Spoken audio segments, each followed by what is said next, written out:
네, 안녕하세요. 네. 어, 청년과 같이 하는 자리에 저도 있어서 영광이고요. 조금 젊어 보이긴 합니다. 페미니즘에 대해서 말씀드릴 건데요. 페미니즘과 청년은 닮은 점이 꽤 많이 있습니다. 예, 일단 별로 나이가 많지 않습니다. 몇백년까지 되지는 않았고요. 페미니즘의 경우. 그리고 생긴 것은 좀 됐다 하더라도 언제나 현재적인 뭔가 얘기거리를 낳고 있습니다. 그래서 그거는 다른 말씀으로 드리자면 아직 제자리를 조금 찾고 있는 과정이다 라고 얘기할 수 있을 것 같아요. 그래서 쉽지 않습니다. 예, 쉽지 않고, 예, 이러면 이렇게 될 것 같은데 또 그렇게 되지도 않고, 예, 그래서 이거 참, 예, 정말 아까 나온 표현 맞다나 녹록지 않습니다. 그래도 또 공통점이 있죠. 네. 청년의 경우 앞으로 평균 수명 이런 거 생각했을 때 살 날이 많이 있습니다. 그리고 페미니즘도 바라는 게 많습니다. 예, 바라는 게 많고 하고픈 게 많고 할 수 있을 것 같은 것도 많습니다. 그래서 결코 포기할 수만은 없게 되는 거 이런 것들이 닮은 것 같아요. 그래서 제가 그 나머지 우리 청년 현장의 생생한 얘기들은 6분의 우리 청년들이 직접 말씀해 주실 것 같고요. 저는 페미니즘과 관계해서 어떤 식으로 우리가 얘기들이 있어 왔는지를 좀 말씀드릴까 해요. 그러니까 제가 이 자리를 생각했을 때 제일 먼저 떠오른 거는 일단 꿈이었어요. 꿈, 드림. 네. 뭐랄까요? 젊을 때 꿈을 원대하게 꿔야 된다. 뭐 그렇다고 해서 너무 황당무계하면 안 된다라는 충고도 가끔 받지만 페미니즘이야말로 항상 꿈을 꿔왔습니다. 네, 세상이 더 괜찮게 되기를 바라고 사람들이 더 재미나고 사랑하면서 지내기를 바랬고 그리고 뭐랄까요 어떨 때는 혼잣말로도 하고요 어떨 때는 얘기를 들어줄 사람이 있으면 하기도 하고 어떨 때는 얘기를 아무도 들어주지 않는 것 같아 보일지라도 하늘에다 대고 얘기하고 흘러가는 구름 보고도 얘기하고 나뭇잎이 흔들릴 때도 얘기하고 그래 왔던 것 같아요. 그래서 때로는 이미 세상을 떠난 사람들하고도 얘기하고요. 때로는 앞으로 올 사람들하고 미리 얘기를 하기도 합니다. 세상 모든 것들하고 얘기를 나눠왔고 꿈을 잃고 싶지 않은 마음을 계속 간직해 왔습니다. 그래서 어쨌든 그래서 언제나 다른 방식으로 또다시 꿈을 꾸고 있는 게 페미니즘이고 그리고 꿈을 꾸는 게 헛된 일만은 아니었던 것 같아요. 때로는 이런 꿈을 꿔도 되나 했는데 현실로 이루어지기도 하고요. 앞으로도 아마 그런 식으로 완벽하게는 아니지만 조금씩 가까워질 수 있을 거라고 저는 생각합니다. 그리고 우리의 많은 역사가 그것을 보여주고 있습니다. 네. 그래서 꿈에 대한 얘기였다 기본적으로. 그리고 앞으로도 그것은 지속될 것이다. 근데 이게 계속되려면 이야기들로 이어져야 된다고 생각합니다. 우리 아까 유진솔 님이 그 모든 사람의 얘기가 노래로 된다라고 했잖아요. 근데 노래는 뭐 잘하는 사람도 있고 못하는 사람도 있고 저희는 그래서 얘기로 할 거예요.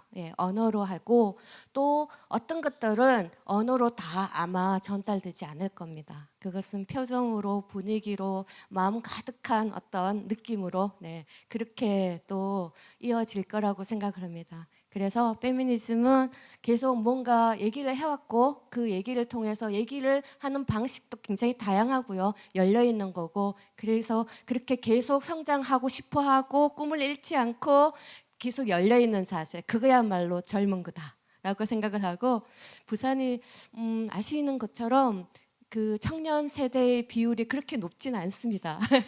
그렇지만 항상 다르게도 되려고 노력하고 또 꿈을 꾸고 하는 한 항상 젊을 것 같아요. 네. 그래서 페미니즘이 기본적으로는 자유의 관계에 대해서 평등의 관계에 대해서 먼저 얘기를 했죠. 이건 너무 부수리하다라는 것 때문에 누구와 누구가 왜 이렇게 다르게 이상하게 대접을 받아야 될까? 예, 이런 것들 때문에 문제 제기를 해왔죠. 예, 그래서 누구든지 다 동등하고 네, 다 평등한 존재다. 그리고 글쎄요, 한때는 사람에만 국한돼서 이 세상을 사람들만 산다고 생각을 했어요. 근데 사람만이 아니라 다른 존재들도 같이 삽니다. 예, 이 햇볕과 동물과 나무와 예, 강과 이런 것들하고도 또는 이런 전자장비와 예, 휴대폰과 이런 것들하고도 같이 잘 지내고 싶어 하고요. 그래서 평등에 관계된 얘기는 아마 앞으로도 쭉 갈 것 같아요. 예, 쭉 갈 것 같고 또한 더불어 그 똑같아지는 게 페미니즘은 아니거든요. 사람은 다 저마다 다릅니다. 모든 존재는 다 저마다 너무너무 특별하고 너무너무 신비합니다.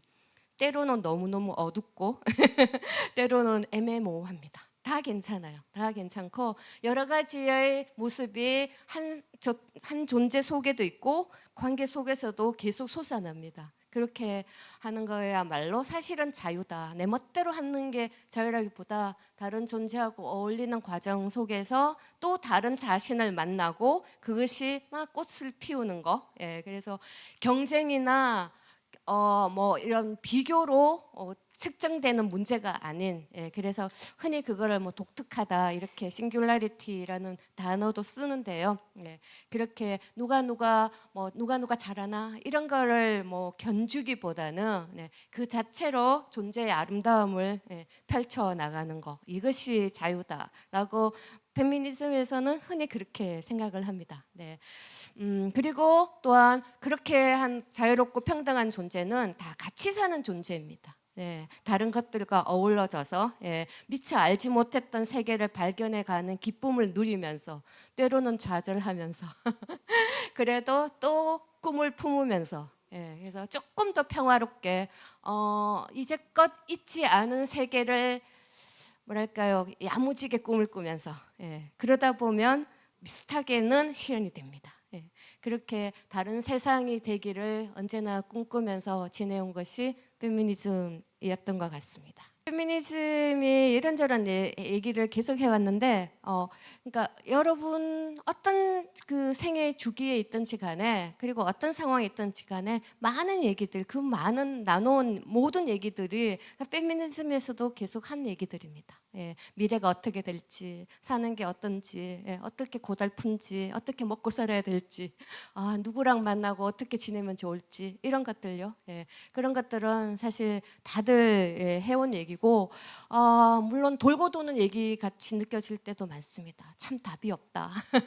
그래도 어떡하겠어요. 또 다른 방식으로 얘기하고 듣기도 하고 가끔은 그냥 가만히 지켜보기도 하고 예, 그러면서 또 다른 방식의 어떤 관계와 존재가 태어나기를 기대하는 겁니다. 페미니즘이 갖고 있는 어떤 독특한 힘이라고 한다면 그런 것들에 대해서 계속 놓치지 않고 얘기를 해온 것 같아요. 예. 그래서 특히 뭐랄까요, 뭔가 믿는 게 있습니다. 제가 아까 꿈을 계속 꾼다고 얘기를 했잖아요. 아무짝에 소용없다고 정말로 그렇게 결심을 하게 되고 그렇게만 포기하게 됐다면 아마 꿈을 꾸지 않았을 거예요. 근데 달라질 수 있다라는 믿음을 결코 잃어버릴 수가 없는 게 페미니즘에서 해온 얘기의 힘인 것 같습니다. 그래서 계속 그런 어떤 믿음이 있고요.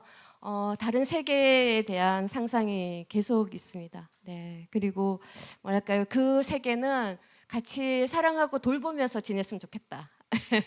누가 잘나고 누가 뻐기고 예, 이런 것보다는 사랑하고 돌보면서 지냈으면 좋겠다라고 생각을 하고요. 그럴 때 많이 다칩니다. 예, 제가 vulnerability라는 원어를 그냥 그대로 써놨는데 예, 잘 안 될 때도 많고 상처를 입는 경우가 많이 있습니다. 예, 두렵죠. 예, 두렵고 아픕니다. 그래도 어떡하겠어요. 예, 겪어 나가야 됩니다. 그래서 겪어 나가면서 예, 또 조금 더 낮게 실패하라. 바로 성공은 잘 하지 못하더라도 예, 조금 더 낮게 실패하면 돼요. 예, 예, 그런 식으로 계속 해왔고 그러면서 사람들의 존재의 동등과 예, 평등과 차이 이런 것들을 계속 존중해온 게 페미니즘에서 해온 얘기들입니다. 그 구체적인 사회 제도나 정책하고 관계에서 뭐 이따가 보시겠지만 삐그덕삐그덕 거릴 때가 많이 있습니다.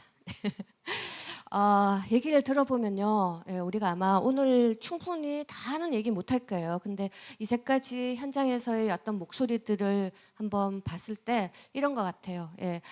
분명히 사회와 제도가 변화하고 있습니다. 네, 여기 그 양성평등센터 이런 데서도 역할이 많죠. 네, 많은 공공기관에서도 그렇고 각자의 어떤 그 구체적인 삶의 현장에서도 여러 가지 목소리가 있습니다. 그렇지만 이게 아직 현장과 제도가 완전히 맞아떨어지는 것 같지는 않습니다. 그래서 약간씩 부조화가 발생하고 있습니다. 그럴 때 소통도 좀 부족해요. 얘기를 하는 것이 그렇게 간단치가 않잖아요, 그죠? 사람들은 다 말하는 방식이 다르고, 네. 그래서 소통이 부족해서 이게 각각 좀 나뉘어지는 문제. 그래서 나날이 전반적인 구조에 대해서 우리가 좀 놓치는 문제가 있습니다. 그러다 보니까 고립되고 경쟁에 휘말리게 되고 그런 좀 안타까움이 있고 때로는 누군가를 많이 미워하게 되는 것도 같아요. 그래서 참 아픈 말들이 사회에서 많이 횡행하는 걸 봅니다. 그래도 말씀드리고 싶은 거는 그래도 더 사랑하고 꿈을 잃지 말고 더 믿고 더 버티면서 같이 지내보자라는 겁니다. 혼자는 외롭고 안 될 것 같아도 같이 하다 보면 괜찮을 겁니다. 때로는요, 바로 옆에 있지 않아도 괜찮아요. 세상에 자기 옆에서 보이지 않는다고 없는 게 아니에요. 그죠? 그래서 한번 그런 믿음이 있으면 내가 확인하지 못하더라도 분명히 다르게 또 나름대로 괜찮은 방식으로 세상을 살아가는 사람들이 있다라는 걸 알게 될 것 같습니다. 그래서 오늘의 6분 이제 모시게 될 분과 토론자 분들도 그 얘기를 해주실 것 같고요. 여러분들도 그 말씀에 좀 보태주시기를 기대합니다. 이상으로 마치겠습니다. 고맙습니다. 이제 얘기를 시작할 텐데요. 청년 의제 발제입니다. 6개 분야에 걸쳐서 말씀을 해주실 거고요. 네, 바로 시작을 하도록 하겠습니다. 서혜영 선생님, 청년 세대와 페미니즘의 관계 시작하도록 하겠습니다. 안녕하세요. 우선 일단 준비가 좀 미흡했던 관계로 대본을 읽으면서 보면서 읽는 점 양해를 부탁드립니다. 안녕하세요. 청년 토크 콘서트 의제에 대한 발제를 맡게 된 기후 환경 분야의 서혜영입니다. 대한민국이 양성이 평등한 사회로 나아가기를 응원하는 사회의 구성원으로서 짧게나마 제 생각을 말해볼까 합니다. 소셜미디어상 청년들 사이에서 볼 수 있는 극심한 양극화로 인해 정책을 포함한 많은 부분에서 불평과 불만을 호소하는 모습을 흔히들 볼 수 있는데 저 또한 가끔 가다가 다수가 말하는 의견에 공감을 못할 때나 살면서 억울한 부분이 분명히 존재했고 좋은 의미의 양성평등과 다시 멀어지는 환경에 노출되고 있는 것이 아닌가 하는 생각이 들어서 그 순간을 가진 이래로 직접적으로 양성평등 활동에 관심을 가지게 되고 다양한 대외 활동에 참여를 하게 되었습니다. 여전히 좁혀지지 않는 남녀 사이의 여백의 공간을 어떤 모습으로 채울까 고민을 해봤는데 통상적으로 생각하는 섹스의 개념이 아닌 젠더의 관점에서 여성과 남성을 바라보는 게 어떤지 생각을 해봤습니다.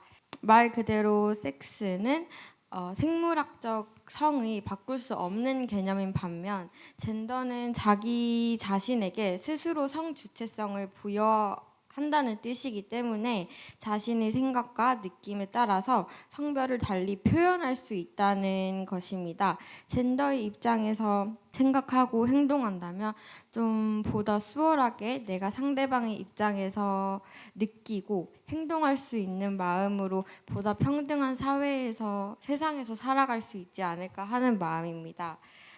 제가 이번 정책 모니터링 활동을 하면서 느낀 점은 서로가 서로의 입장에서 보다 우선적으로 고려되어야 하는 사항이 무엇이며 또 어떻게 하면 사업의 수혜자가 한 성별 또는 연령층에 국한되지 않으며 모두가 만족할 수 있도록 사업이 될 수 있을까 생각을 하면서 날카로운 시각에서 바라보고 목소리를 내야지만 더 풍부하게 현재 진행되고 진행되어지고 있는 사업을 좀 누리면서 살 수 있다는 것을 배웠습니다. 이번 토크 콘서트 의제 활동을 통해서 좀 평소에 둘러싸여져 있던 청년 정책이나 사업들이 불편했던 점 또는 이건 좀 아니다 싶었던 부분 이런 점은 너무 좋았으니 다른 정책에도 또 도입이 되었으면 한다 하는 부분이 있으면 무엇이 있을지 한번 생각해보고 공유하는 유익한 시간이 되었으면 좋겠습니다. 다음은 권재준 선생님입니다. 문화에 아. 관계된 얘기입니다. 네. 예, 안녕하세요. 저는 그 성평등 문화분과에 있는 권재준이라고 합니다.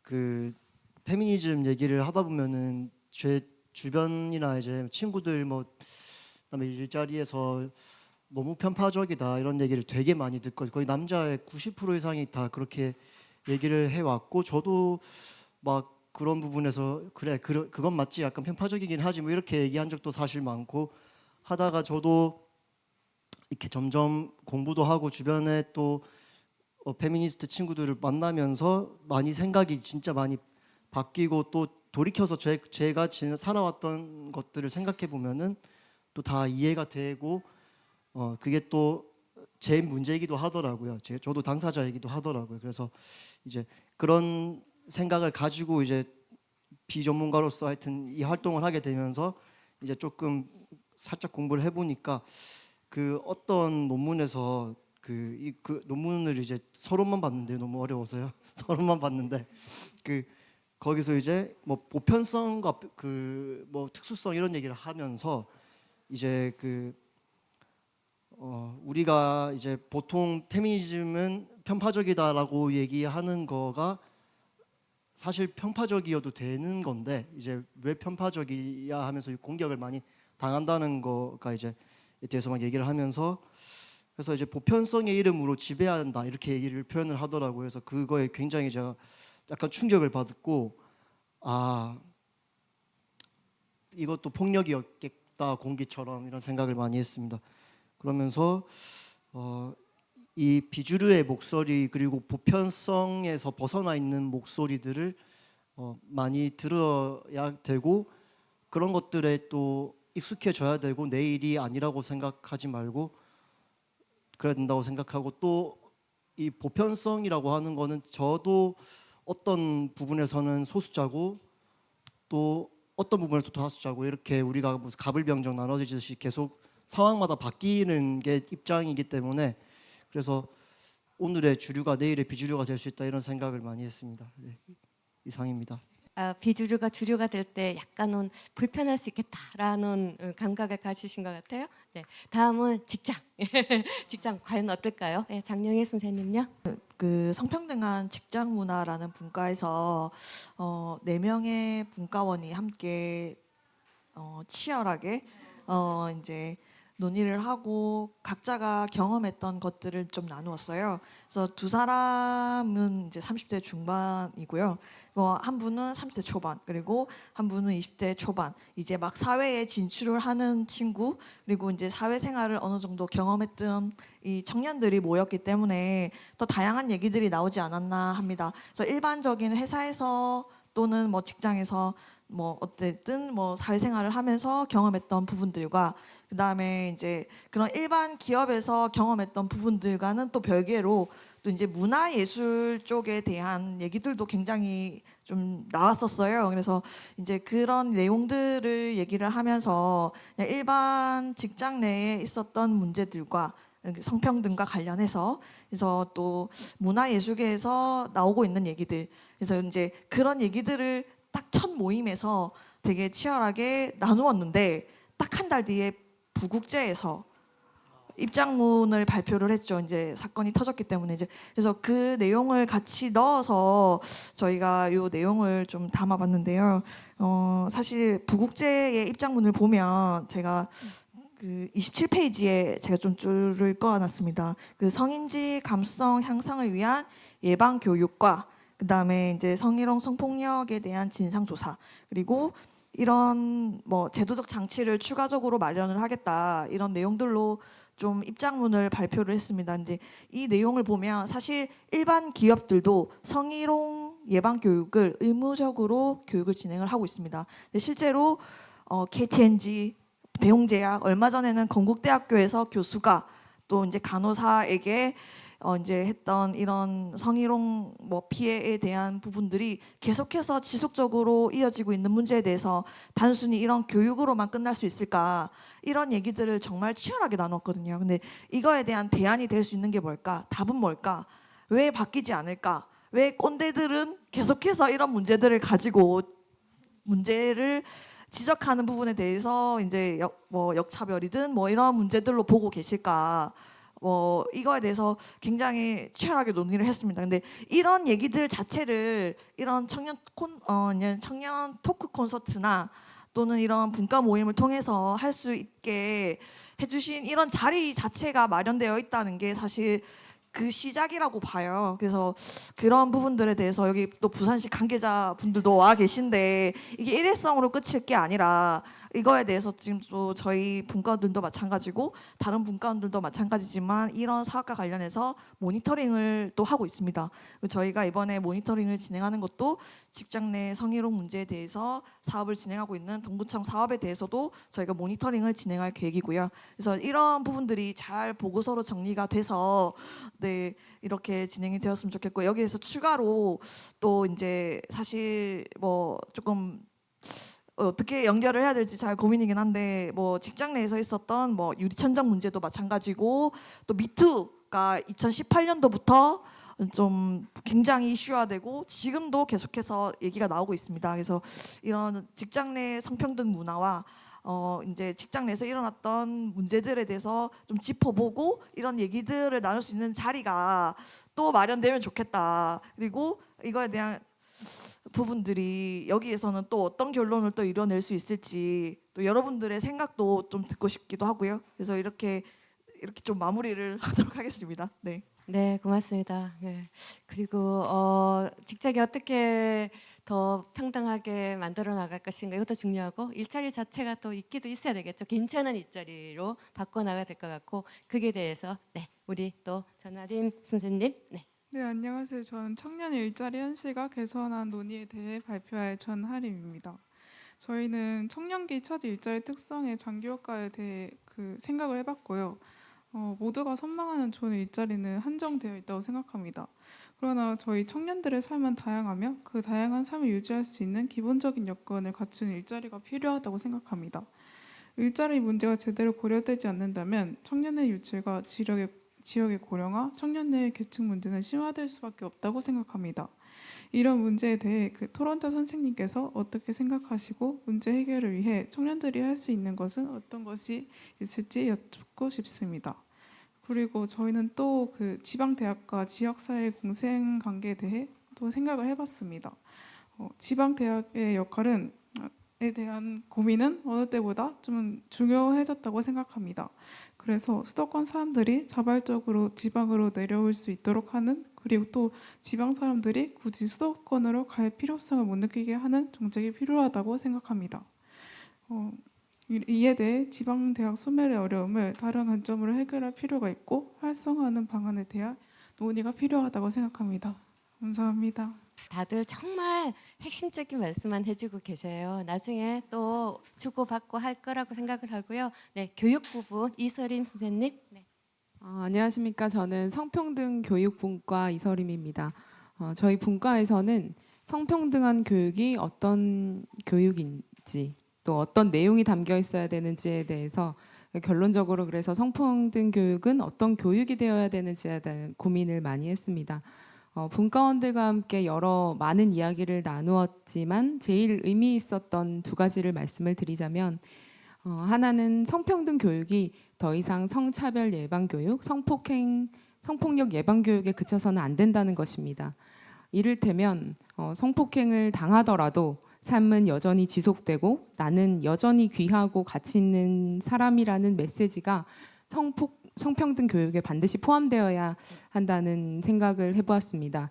비단 성폭행 피해자뿐만 아니라 보편적으로 이러한 메시지들은 확산이 되면 어떨까 하는 이야기를 나누었고요.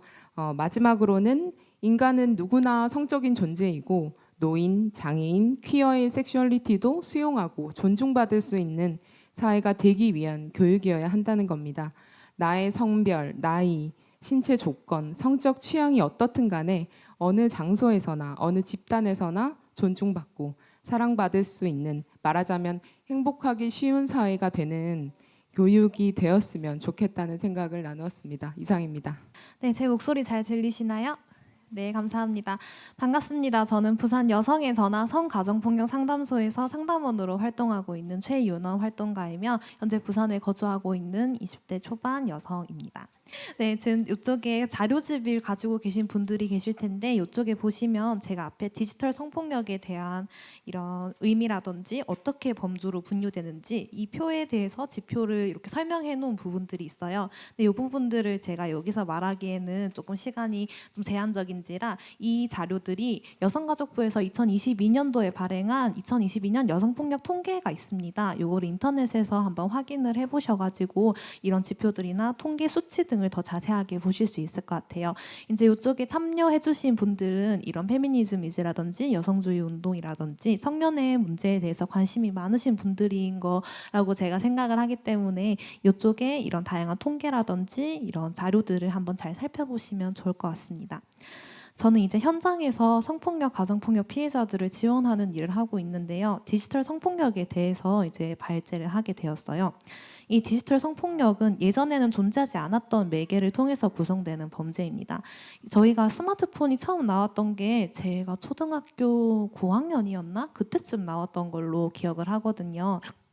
그때 이제 스마트폰이 나오고 SNS 메신저들이 막 나오고 이런 시기부터 이제 뭐 동영상 촬영이라든지 여러 가지 성범죄가 발생이 됐는데 그렇기 때문에 이런 디지털 성폭력은 다른 성범죄에 비해 상대적으로 근래에 발생하고 발달했다는 특징을 가지고 있습니다. 인터넷이 발달하면서 전 세계 누구와도 네트워크로 연결이 될 수 있고 시공간의 제약이 없다는 커다란 장점들이 많이 생겼는데요. 이 장점들을 악용을 해서 온라인상에서 성범죄가 일어나고 있어요. 이런 범죄들은 가상의 환경에서 일어난다고 생각할 수 있겠지만 실제 피해자들은 현실에 존재하고 있고 이분들은 많은 지원을 받아야 되고 그런 피해로 이제 고통을 받고 살아가고 계십니다. 이런 디지털 성폭력들에서 우리가 가장 주목해야 될 특징은 변동성입니다. 저희는 이게 정말 하루하루 다르게 인터넷이라든지 스마트폰 2년에 한 번씩 새 기기들이 나오잖아요. 정말 다양한 이런 기술의 발전이라든지 네트워크의 구성이라든지 이런 것들이 지금 하고 있는 상황에서 이 법이라든지 제도의 규제 같은 것들은 이 속도를 따라잡지 못하고 있어요. 그렇기 때문에 굳이 성범죄가 아니더라도 보이스피싱이나 해킹, 사이버 불링 이런 것들에 지금 청년뿐만 아니라 모든 국민 시민들이 이제 피해를 보고 있는데 지금 이제 경찰 같은 경우들은 저희 내담자들이 상담소에 오시기 전에 경찰에 보통 신고를 하고 오시는 경우가 많으세요. 근데 이제 경찰들은 어떻게 하냐면 텔레그램, 디스코드 이게 서버가 해외에 있어가지고 수사가 조금 어렵습니다. 이런 범주들이 우리의 권한을 조금 벗어나는 것 같아서 시간이 오래 걸리거나 아예 수사가 조금 힘들 수도 있어요. 근데 이게 이런 캡처본이라든지 지금은 채팅방이 사라졌잖아요. 증거로 보기가 조금 어려울 것 같은데 뭐 사진을 보내셨나요? 모르는 사람한테 사진을 보내시면 안 되죠. 이런 2차 가해들이 발생을 하고 있어요. 그럼 이 피해자는 이런 인터넷상에서 일어난 범죄들에 대해서 나를 보호하고 지켜야 될 경찰과 국가가 이런 국가로부터 제대로 보호를 받지 못하고 있는 것이죠. 그렇기 때문에 이런 통계, 아까 말씀드렸던 여성폭력 통계라든지 다양한 지표를 통해서 디지털 성폭력 범죄가 증가하는 것들을 우리가 계속 확인을 하고 당연히 그렇게 생각을 할 수 있음에도 현재와 이에 대해서 처벌이 잘 이루어지고 있다든지 제도가 잘 마련되어 있다든지 이런 것들은 사실 일선에 있는 저희가 느끼기에는 아직까지는 조금 와닿지가 않는 부분들입니다. 그래서 이 디지털 성폭력의 가장 큰 특징의 또 하나가 연령대에 조금 치중이 되어 있다는 뜻인데요. 저희가 70대 노인이 10대 학생을 뭔가 이렇게 인터넷에서 뭔가를 했다 이렇지는 않습니다. 우리가 인터넷에 잘 접근하고 잘 활용할 수 있는 10대, 20대, 30대가 가장 가해자, 피해자 비율이 높고요. 이것도 통계에서 확인을 하실 수 있기 때문에 더 세분화된 범죄의 종류라든지 어떻게 이런 연령대들이 구성되어 왔는지 이런 것들도 확인을 나중에 하실 수 있을 것 같아요. 그래서 이런 범죄를 예방하고 재발을 막기 위해서는 실효성이 있는 처벌과 규제가 반드시 필요합니다. 이런 신고가 되어서 재판으로 넘어가고 재판이 진행이 되고 이제 선고가 되는 식으로 보통 사건이 진행이 되는데요. 저희가 이제 내담자들 모니터링을 나가게 되면은 어떤 정말 여기서는 이런 보안 때문에 말씀드릴 수는 없지만 뭔가 정말 상상도 하기 힘든 저걸 사람이 저렇게 할 수가 있나 싶은 정도의 범죄를 저질러도 집행유예가 뜹니다. 집행유예가 뜨기 때문에 이 사람은 감옥에 가지 않아요. 감옥에 가지 않고 그냥 약간의 규제만을 가지고 그냥 이 바깥에서 피해자들과 함께 생활을 할 수 있기 때문에 이런 것들에 대해서 실효성 있는 규제들이 반드시 필요하고요. 지금 이 자리에 계신 분들 중에 카카오톡, 페이스북, 인스타그램, 트위터 한 가지라도 하시는 분 손 한번 들어봐 주시겠어요? 네, 그렇죠. 이쪽에 앞에 있으신 분들도 저까지도 모두 SNS를 활용하는데 이런 SNS에 사진이 올라간다든지 나의 정보들이 올라가게 되면 이것들이 전부 다 디지털 성범죄에 또 디지털 폭력의 이런 범죄에 노출이 될 수 있는 그런 점들이 발생합니다. 우리가 우리의 일상들을 올리는 건 문제가 아니잖아요. 이걸 활용을 해서 범죄를 저지르는 사람들이 문제인 거고 이거를 위해서는 우리가 피해 발생 시에 즉각적인 개입과 지원이 이루어져야 한다는 점을 꼭 인지를 해주시고 이런 디지털 성폭력의 특성을 이해하고 피해자와 지원 현장의 목소리를 적극 반영하여 제도가 개선이 되었으면 좋겠다는 바람으로 발제를 마치도록 하겠습니다. 감사합니다. 이효정 선생님, 네 부탁드릴게요. 네, 안녕하세요. 네, 저는 지금 동아대학교 교육대학원 다문화교육 전공에서 네, 다양한 교육을 위해서 힘쓰시는 분들을 만나고 있는 이유정이라고 합니다. 네, 저는 저도 이 청년의 범주에 들어갈 거라고 믿고 있거든요. 그래서 청년 당사자인 정체성으로 이렇게 콘서트에 참여하게 되어서 너무 영광스럽고요. 그리고 선생님들께서 굉장히 바쁘실 텐데 청년들이 굉장히 바쁘거든요. 네, 각자의 생업도 있으시고 또 사랑도 하셔야 되고 네, 놀기도 하셔야 되고 굉장히 바쁘신데 이런 바쁜 와중에도 이 지역의 청년들이 어떻게 살아갈지를 이렇게 치열하게 고민하시는 것 자체가 앞으로 부산 지역의 청년의 정책의 발전 가능성이 무궁무진함을 보여주는 것이 아닌가라고 생각을 합니다.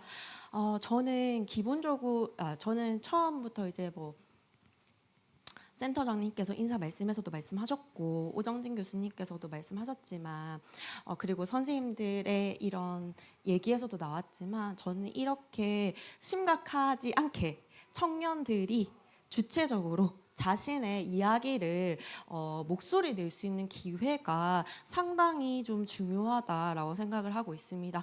정책에 있어서 우리가 이제 민주주의 기본은 목소리를 내는 것이 되게 중요하다고 생각하는데 지금까지 과연 우리나라의 정책이 청년들의 목소리를 충분히 담았는가라고 하면 그렇지 않다라고 보여지는 부분이 굉장히 많습니다. 그렇기 때문에 이렇게 다양한 어떤 형태로서 이 청년들이 자신들의 삶에 대해서 이야기하는 것, 그 다음에 오정진 교수님께서 말씀하셨지만 페미니즘이라는 것 자체가 이야기를 다른 사람들의 삶의 이야기를 듣고 그 이야기를 우리가 과연 어떻게 발전시킬 것인가에 대해서 치열하게 고민하는 것이 페미니즘의 기본 방향이자 양성평등의 기본 방향이기도 하고요. 그리고 우리가 사회에서 정책을 만들고 시행해 나가고 이런 것들도 결국에는 다 같이 잘 먹고 잘 살려 행복하게 잘 살고자 하는 건데 이 행복하게 잘 살기 위해서는 기본적으로 우리는 다른 이들의 이야기를 잘 들어야 된다라고 생각을 합니다. 우리가 또 그거를 또 학계에서는 또 사회학적 상상력이라고도 많이 얘기를 하고 있습니다.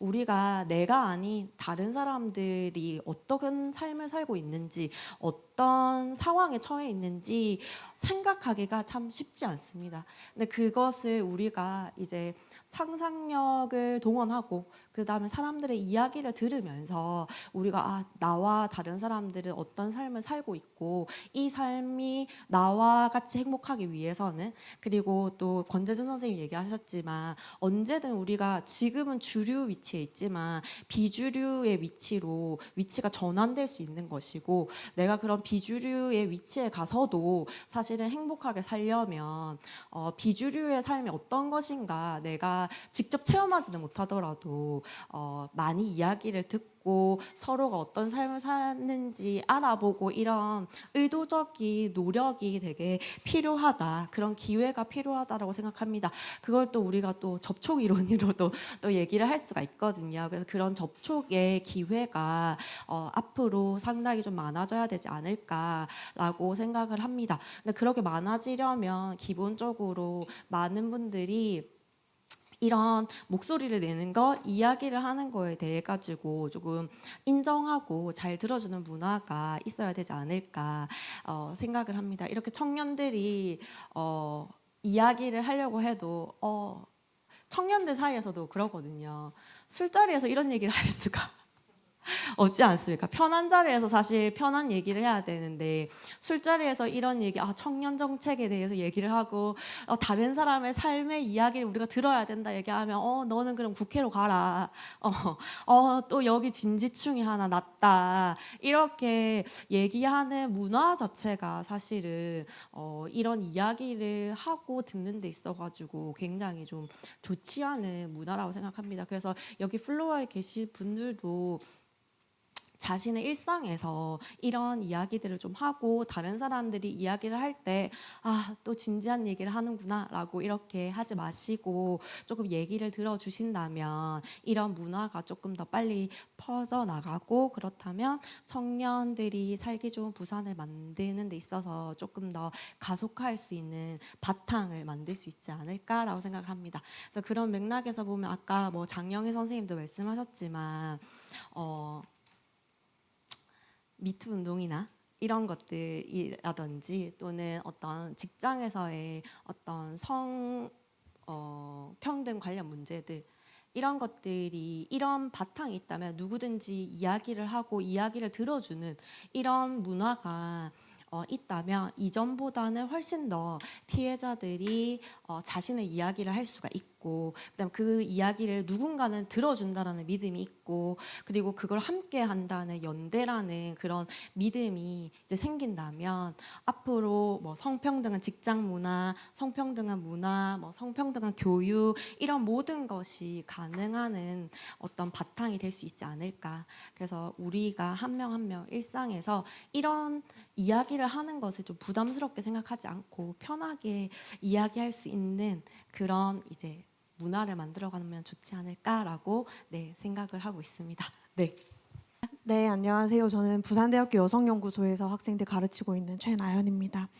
네, 그 7분의 토론 시간을 배정받았는데 이 짧은 시간을 어떻게 효과적으로 쓸 수 있을까 이제 고민을 하다가, 사실은 분과별로 성질이 다 달라가지고 어떻게 하는 것이 좋을까 조금 고민을 하다가 그냥 원래 하나를 좀 집중적으로 말씀드리는 게 좋을 것 같다는 생각을 했고, 그 중에서 저는 이제 그 서림님이 쓰신 성평등 교육 분과에 대해서 좀 토론을 하면 좋겠다고 생각을 했어요. 그러니까 서림님께서 이제 문제 의식이 되게 잘 드러나게 작성을 해주셨는데 여기 그 간지에 보면은 여러분들도 읽어보시면 되게 좋을 것 같아요. 왜냐하면 서림님이 직장 생활을 하시면서 본인이 이제 본인의 경험 속에서 되게 문제 의식을 잘 발전시키셨고, 우리가 이제 성평등 교육이라는 이름으로 공공기관이나 여러 가지 학교에서 성평등 교육이 의무화되어는 있는데, 그리고 굉장히 그걸 강조는 하고 있는데 실제로 사람들이 듣지 않는다. 예를 들면 인터넷을 켜놓고 그냥 시간만 흘려보내면 다 이수했다. 뭐 이런 식으로 하고 있는데 이거에 대해서 어떻게 해결할 수 있을 것이냐라는 이제 질문을 하나 던져주셨고, 근데 이거는 사실 성평등 교육이나 아니면 젠더폭력 예방 교육과 같은 정책 보고서에서도 계속 나오는 이야기거든요. 그러니까 사람들이 의무화되어 있으니까 매년 한다고는 알고 있는데 실제로는 누구도 듣지 않아요. 그래서 그리고 혹은 굉장히 지겨워하죠. 올해도 또 해야 돼. 작년에도 들었는데 이제 이런 거에 대해서 이제 본인의 직장에서의 문제 의식을 발전시킨 것 같고, 또 하나는 되게 중요한 부분이 뒤에서 되게 근본적인 질문을 주셨어요. 성평등이라는 게 뭘까? 섹슈얼리티를 건드리지 않는 성평등 교육이라는 게 어떤 의미가 있을까? 여기에 대해서 이제 말씀을 해주시고 계세요. 그래서 이렇게 전체적으로 다 이제 문제 제기에서부터 대안까지 그러니까 그 문제의식을 잘 드러내주고 계시는데 이거를 조금 더 내용을 정리해서 말씀드리면 좋을 것 같아가지고 저는 이 주제에 대해서 말씀을 드리면 좋을 것 같아요. 그래서 성교육이라고 성평등 교육 내지는 성교육이라고 하는 것이 이제 공공기관을 비롯한 그 학교 혹은 공교육 현장에서 성평등 교육이라는 이름을 쓰기도 하지만 최근에는 성폭력 예방 교육, 뭐 젠더 평등 예방 교육 혹은 4대 폭력 예방 교육 이런 이름으로 이제 이루어지고 있고 실시되고 있습니다. 근데 이렇게 폭력이라고 하는 단어가 들어간 성평등 교육을 우리가 되게 널리 시행하게 된 이유는 사회적으로 성범죄에 대해서 굉장히 경각심이 높아지고 너무나도 많은 일들이 그러니까 디지털 성범죄까지 일어나고 있으니까 뭔가 이게 엄청난 문제라는 건 사람들이 이제 인식하기 시작했는데 이걸 해결하려면 이제 교육부터 시켜야 되는구나라고 생각해서 성교육을 성폭력 예방 교육이라는 이름으로 이제 약간 뭐 협소하게 이제 운영을 하게 된 거고 이게 의무화된 거죠. 그래서 아마도 공공기관이나 이런 데마다 1년에 한 번씩 계속 반복적으로 이수하게 되는 방식으로 이루어지고 있다고 이제 들었습니다. 근데 이제 문제는 뭐냐면 이렇게 폭력 예방 교육이 강조되는 이야기를 하다 보면 성이라고 하는 것이 혹은 섹슈얼리티라고 하는 것이 그냥 피해와 가해의 문제가 있는 것이 아니라 사실은 되게 즐거움의 영역하고도 굉장히 가깝잖아요. 여러분들도 다 아시겠지만 근데 이게 그 폭력을 강조하다 보니까 우리의 한국 사회의 성교육 맥락에서는 즐거움을 느낄 수 있는 성에 대해서는 거의 다루어지지 않고 있다는 문제가 다시 발생하게 되고 이거는 청소년들한테 성교육을 가르치는 문제에서도 그대로 드러나죠. 그냥 즐거운 성이라고 하는 것 혹은 섹슈얼리티라고 하는 것이 굉장히 억압적으로 다루어져 있기 때문에 그냥 거기에 대해서 우리가 성에 대해서 즐겁게 다가갈 수 있는 방법은 무엇일까? 나의 남자친구와 혹은 여자친구와 혹은 파트너와 즐겁게 성적인 관계를 나눌 수 있는 방법은 뭘까에 대해서는 굉장히 억압적으로 다루어지고 그냥 남학생한테는 너의 욕망을 잘 다스려서 누군가를 성적으로 공격하지 말아야 해 라는 메시지를 주고 여학생한테는 누군가가 너한테 다가오면 무조건 피해야 해 거부해야 해 라는 식으로 이제 이루어지고 있는 게 문제라고 할 수 있습니다. 이거는 이제 성과 관련된 다양한 측면을 보게 하지 못하고 피해와 가해의 문제만 드러나게 한다는 점에서 이제 한 가지 문제가 있고 그다음에 아까 말씀드린 것처럼 남학생한테는 이런 교육, 여학생한테는 이런 교육 이렇게 이분법적으로 하다 보니까 이게 사실은 듣는 남학생들의 입장에서는 굉장히 기분이 나빠져요. 왜냐하면 현상적으로 우리가 성범죄자 가해자 비율 가해자의 성별 비율을 보면 남성이 많은 것 절대적으로 많은 것은 사실이긴 하지만 이 성폭력이라는 것이 그냥 성별 문제가 아니라 성별 권력의 문제인데 이런 현상이 나타날 수밖에 없는 이 성별 권력의 문제를 다루는 것이 아니라 그냥 현상적으로 나와 있는 그냥 이 범죄자는 남성이 많아. 그러니까 남성들이 다 조심해야 돼. 이런 식으로 이루어지다 보니까 사실은 청자들의 입장에서도 그렇게 달가운 이야기가 나온다고 느껴지지 않고 별로 이렇게 저 교육 내용에 대해서 이제 차단하게 되는 이런 문제가 좀 있다고 생각이 듭니다. 그래서 우리가 이렇게 되었을 때 이런 이분법적인 문제, 그러니까 이분법적인 성역할을 계속해서 재생산하고 있는 성폭력 예방 교육이라고 하는 문제에 대해서 계속해서 문제 제기되고 있는 게 이제 현실이고 그것을 어떻게 벗어날 수 있을까에 대해서도 연구자들이 되게 많이 고민을 하고 있습니다. 그리고 또 하나는 이렇게 남성은 이렇게, 여성은 이렇게라는 식의 성교육을 할 경우에 만들어지는 문제는 여자의 몸, 남자의 몸만 우리가 계속 얘기하게 되죠. 근데 사실은 더 다양한 성별 정체성이 있고 그다음에 더 다양한 몸들이 존재하고 있는데 그 몸들에 대해서 우리가 교육기관 안에서 혹은 공공기관 안에서 혹은 공적인 장소 안에서 잘 말해지기 어려운 측면이 있고 그게 이제 퀴어의 비가시화 문제랑도 굉장히 연결된다라고 생각합니다. 그래서 이런 문제들을 좀 개선하고자 최근에 여성주의 관점을 통과한 성교육은 그냥 성교육이라고 말하지 않고 포괄적 성교육이라고 말하면서 어떻게 하면 더 다양한 몸들 혹은 더 다양한 지향성을 가진 사람들의 성 혹은 섹슈얼리티에 대해서 말할 수 있는가, 말할 수 있는 교육을 가져갈 수 있는가에 대해서 포괄적 성교육이라는 이름을 붙여서 성교육을 진행하려고 이제 노력을 하고 있습니다. 근데 노력을 하고 있다고 하는 것은 페미니즘 연구자들이나 이 문제에 대해서 이분법적인 접근은 잘못됐다라고 생각하는 사람들은 이제 그렇게 포괄적 성교육을 도입하자라고 얘기하고 있는데, 실제로 공교육 현장에서 그런 교육을 도입하면 곧바로 이제 민원에 시달리게 되는, 학부모들의 민원에 시달리게 되는 문제가 있어서 이제 사실은 그런 교사들이나 교육자들이 그런 마음이 있어도 실제로 실행하기가 굉장히 어려운 상황에 있습니다. 그래서 이런 문제들을 우리가 어떻게 잘 해결해 나갈 수 있을지에 대해서 한 번씩 고민해 보시는 게 좋을 것 같고, 또 하나는 이제 성평등 교육에서도 성평등이라고 말을 쓰셨지만 성평등 문화, 성평등 교육에서도 성평등이라는 말씀을 쓰셨잖아요. 성평등 문화와 성평등한 직장에 대해서도 성평등이라는 말씀을 많이 쓰시고 계시는데, 우리가 지금까지 이제 성평등이라고 생각하면, 특히 직장 안에서 생각하면 남성과 여성이 자기 능력에 따라서 동등하게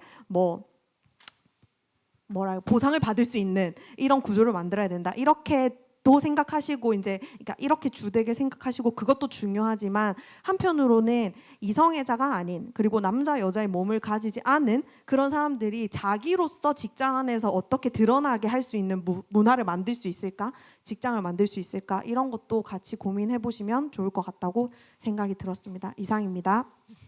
네.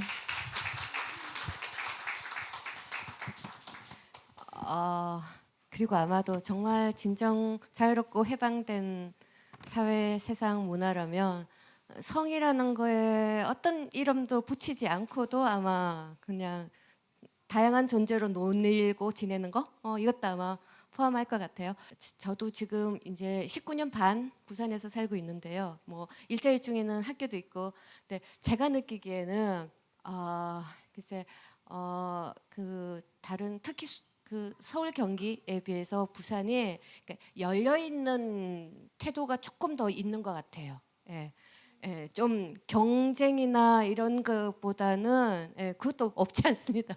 다들 약간씩 막 팍팍해지긴 했는데, 근데 조금 더 개방적인 거요. 항구 도시가 흔히 그렇다는 얘기를 하잖아요. 그러니까 실제로 다양하게 많이 계신 것 같아요. 예, 그래서 정이 느껴지는 거. 예, 그냥 매정하지만은 하기가 조금 힘든, 그것 때문에 물론 약간 뭐랄까 무례할 수도 있고, 경우 꽤 굴 수도 있지만 좋은 측면은 더 잘 살리고, 서로서 어떤 점이 좋다는 얘기도 좀 하면서, 그래도 솔직히 떠날 사람은 떠납니다. 근데 머무르는 사람들이 어떻게 지내주는가가 그 공간을 새롭게 만드는 것 같아요. 예, 그러면 어떤 척도에서는 별로 보잘것없이 보여도 새로운 방식의 행복, 기쁨, 보람이 있는 것 같아요. 저는 여러분들 얘기 더 듣고 싶어서 오래 살아야 될 것 같습니다.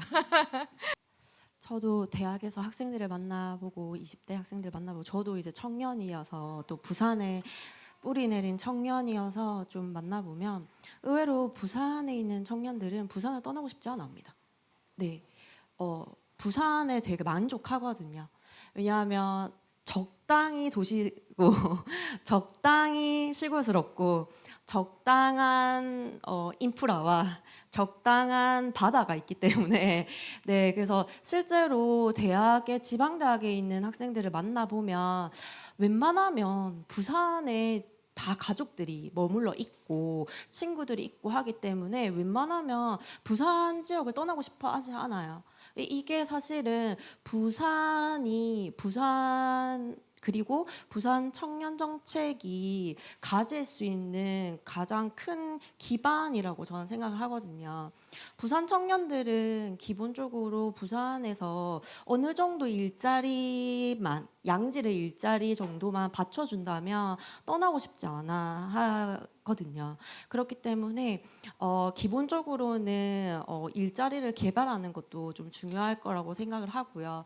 그리고 청년 스스로는 많이 그런 생각이 깨어지기 시작합니다. 뭐 예를 들면 누구나 원하는, 누구나 좋아하는 일자리에 가는 것만이 능사는 아니라고 이제 청년들도 생각하기 시작하거든요. 네, 그래서 물론 현실적인 제약도 있습니다. 부산이 누구나 원하는 그런 대기업의 고용 안정성이 좋고 복지가 뛰어난 일자리가 없어서 일정 부분 현실상 포기한 것도 있지만 그 청년들의 생각도 상당히 많이 바뀌고 있거든요. 근데 그에 비해서 이 기성세대들의 생각은 또 그것을 따라가지 못하는 부분이 없지 않아 있는 것 같습니다. 그래서 기성세대들이 청년들에게 아직까지도 그런 내보일 만한 직업을 가져야 된다라는 그런 인식들을 부지불식간에 심어주는 그런 부분들이 있기 때문에 청년들은 스스로 있고 싶어 하고 이 정도로 만족하는데 옆에서 계속 너 이렇게 살아서 되겠니? 좀 더 청년이 큰 꿈을 품어야 되지 않겠니? 라고 이렇게 얘기하는 문화 자체가 조금은 바뀌어 나가야 되지 않을까. 네, 그리고 부산 같은 경우는 사실 뭐 세계적으로 뒤처지지 않는 천혜의 자연 환경을 가지고 있는 그 부산에 살아서 저는 광안리와 해운대가 그렇게 그게 뭐가 대단한 건가라고 생각을 했지만 없는 지역의 사람들을 많이 만나보고 많이 만나볼수록 부산이 가진 강점을 다시 인식을 하게 되거든요. 그래서 그것과 관련된 일자리들을 조금 함께 개발하는 것, 그리고 일자리에 대한 개념을 조금 전통적인 일자리로 보지 않고 조금 더 새로운 일자리의 개념으로 조금 더 플렉시블하게 보는 게 좀 문화가 퍼져나간다면 부산 청년들은 충분히 부산에 있을 거라고 저는 생각을 하고 있습니다. 그래서 여기 플로어에 계시는 기성세대 분들, 그 다음에 관료 있으신 분들이 조금 더 좀 플렉시블하게 좀 생각해 주시면 어떨까라고 생각하고 있습니다. 물론 교육에서도 많이 바뀌고 있습니다. 요새처럼 학교와 교육이 스포트라이트를 받았던 적이 없었던 것 같아요. 스포트라이트를 받았던 적이 없었던 것 같은데 생각보다 교육은 그리고 교육계에 있는 선생님들이 많이 젊거든요. 젊어서 저는 우리 교육이 잘 될 수 있을 거라고 생각을 합니다. 그래서 우리 젊은 교사들이 되게 많이 학생들에게 진로와 그다음에 일자리가 예전 같지 않다라는 것을 많이 교육하고 있기 때문에 이제는 좀 기존의 기성세대들의 생각이 좀 바뀌어야 되는 시점 아닌가라고 좀 말씀을 드리고 싶습니다. 제가 아까 꿈에 대해서 말씀드렸지만 뭘 차지하고 뭘 올라서라라는 꿈이 아니었습니다. 좀 다르게 지내는 꿈. 그래서 이 멋진 청년들과 더 다른 방식으로 살려면 소위 기성세대들이 또 뭔가 제도를 운영하는 사람들이 또 다르게 듣고 다르게 같이 살아야 될 것 같습니다. 아까 그 지방 대학이랑 지역 사회에 그 말씀해 주신 거나 일자리 관련해서 말씀해 주신 게 좀 인상 깊어가지고 그냥 몇 가지 의견을 나누고 싶어가지고 일어서게 되었는데요. 제가 아까 그 앨범 전달 받으면서 저는 수도권에서 왔다고 말씀을 드렸지만 저는 일단 외가가 부산에 연고가 있고요. 그리고 본적은 대전광역시라서 저도 어떻게 보면은 지방 출신이라고 할 수 있겠는데 저는 특수한 과라서 예술 쪽에서도 과가 몇 개 없는 대학에 진학을 했기 때문에 좀 어쩔 수 없이 혹은 또 악착같이 입시를 좀 준비해서 홀로 상경을 하게 된 케이스인데요. 사실 저만 해도 방금 말씀해 주신 것처럼 연고가 있는 곳으로 돌아가고 싶다고 생각하는 청년 중에 하나거든요. 예를 들면 가족들이나 저의 이제 학창 시절 친구들이 모두 아직 대전에 남아 있기 때문에 대전 혹은 이제 적어도 아는 사람들 그리고 지금 대학에서 연고가 조금이라도 있었던 이 남부지방권의 친구들이 부산에 많이 있고 그리고 저는 길지 않은 저의 한평생을 바다가 없는 곳에서 살아왔기 때문에 이런 바다라던가 그리고 부산이라는 곳은 항구도 가깝고 공항도 가까운 것이 이점이잖아요. 그래서 여행을 혼자 다니다 보면 특히 외국인 분들께서 꼭 코스로 넣는 곳 중에 하나가 부산이라서 외국인들의 유입도 굉장히 많은 도시라 특히 예술 활동을 하기엔 입지가 좋다고 생각을 하는 편인데 막상 직군을 찾아보면 이쪽에는 회사가 많이 없어서 국제영화제를 개최하는 도시임에도 불구하고 광역시임에도 불구하고 그런 회사가 방송국이나 영상을 편집하는 회사 말고는 실질적인 회사들이 다 서울권에 모여 있어서 내려가고 싶어도 내려갈 수가 없는 실정이라 실질적으로 정책들이 지방에서도 많이 운영이 되어야 하겠지만 사기업들이 이런 이점을 알고 지방으로 좀 많이 분산을 시킨다던가 그런 식으로 퍼져야 된다고 저도 많이 느끼고 있어요. 왜냐하면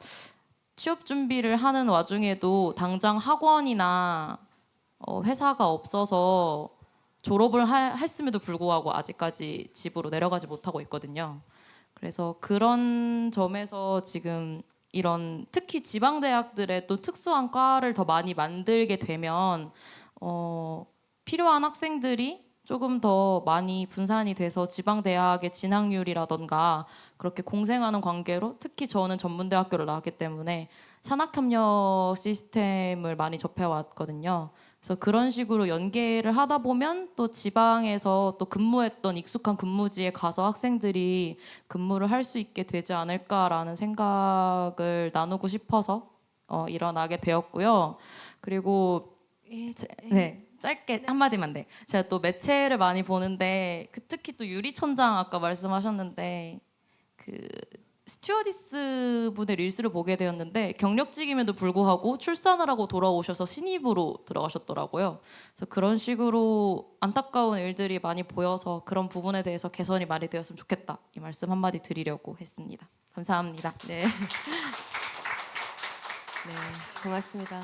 일상의 일들을 얘기하다가 국회도 가고 회사도 좀 만들고 학교까지 만들어야 될 것 같은데 정말 말씀 좀 주변에 잘해 주십시오. 네. 저는 이런 기회가 조금 더 많아지고 조금 제도적으로 되었으면 좋겠거든요. 이렇게 청년 네트워크를 통해서 이렇게 청년 정책을 모니터링할 수 있는 분들이 이렇게 모이는 자리가 모이는 기회도 있어야 되고 그다음에 정책을 입안하는 과정에서도 사실은 이렇게 제도적으로 그리고 조금 필수적으로 청년의 이런 네트워크를 활용해가지고 꾸준하게 이 네트워크를 이어나가서 정책을 만드는 과정에서 청년들의 이제 얘기를 들을 수 있는 이런 절차를 하나 만들어 주시면 이 청년 정책뿐만이 아니라 이 청년들이 부산의 정책 전반에 자신들의 목소리도 내고 자신들이 참여하는 기회 자체가 사실은 이 부산 청년들한테 되게 청년들이 성장할 수 있는 기회가 될 거라고 생각을 하거든요. 그래서 뭐 교육기관에서도 이런 기회를 만들려고 많이 합니다만은 아까 산학협력 얘기도 해주셨고 뭐 민관학이 이렇게 협력하는 기회를 조금 만들고 이런 분들이 그냥 이렇게 토크 콘서트 한 번 하고 올해 사업만 청년 네트워크 모니터링 사업 하는 거에서 끝나는 게 아니라 이분들이 1년 하시고 또 2년 하시고 또 다음 기술을 뽑고 또 이렇게 이어나가는 과정이 계속된다면 부산 청년 정책이 조금 더 발전하고 또 부산 청년의 잠재력과 역량을 개발할 수 있는 좋은 기회가 될 수 있지 않을까. 그래서 센터에서도 이런 비슷한 사업 계속해 주셨으면 좋겠고 그다음에 시에서도 이런 청년들이 조금 참여할 수 있게 기회를 좀 주시면 어떨까. 아까 말씀드렸지만 뭐 고령화도 중요하지만 네, 고령화를 보는 부분도 물론 중요합니다만은 이런 청년들을 또 성장시키는 것도 또 우리 지역의 또 기성세대들의 몫이 아닐까라고 생각을 해서 조금 기회를 주십사. 네, 좀 부탁을 드리고 싶었습니다. 네. 뭐랄까요? 어떤 가족 배경과 성장 환경이 아주 풍요롭지 않더라도 사회 자체가 누구든지 살만해야 되잖아요. 그래서 아주 행복해지기 쉬운 사회 이런 좀 멋진 표현도 나왔는데 지금 우리 이우정 선생님 말씀은 그러기 위해서라도 우리가 청년 덕을 좀 봐야 되겠네요. 그죠? 청년들의 생생한 생명력, 네, 아이디어 계속 지속적으로 도움을 받았으면 좋겠다라는 말씀이고 아마 이것으로 우리 이번에 청년 토크 콘서트에 대한 아주 집대성한 발언으로 생각해도 될 것 같습니다. 청년 덕을 좀 보고 삽시다. 네, 그러려면 좀 제대로 대우를 해야 됩니다. 그죠? 모여 주실 거죠? 또 네. 이제 좀 마칠까 하거든요. 네, 약속한 시간이 돼서요. 네, 여러분 또 앞으로도 다른 방식으로 곳곳에서 또 뵙겠습니다. 네, 오늘 감사합니다. 고맙습니다. 네.